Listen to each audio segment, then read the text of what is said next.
কয়েক মাস আগে এক ভদ্রলোক আমার কাছে এসেছিলেন।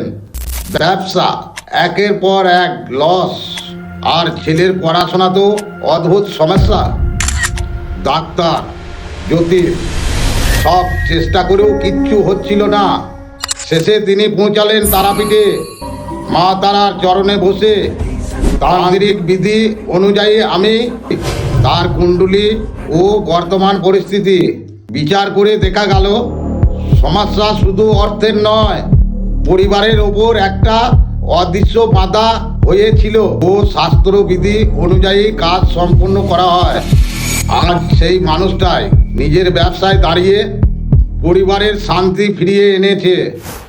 আমি তারাপীঠে বসে এরকম অনেক সমস্যার সমাধান করি। অশান্তি, নজরদোষ, ভালোবাসা, বাধা। আপনার সমস্যা যদি যুক্তির বাইরে চলে যায় তাহলে দেরি করবেন না, আজই যোগাযোগ করুন। মা তারার আশীর্বাদে গোপনীয়ভাবে সমাধান করা হবে।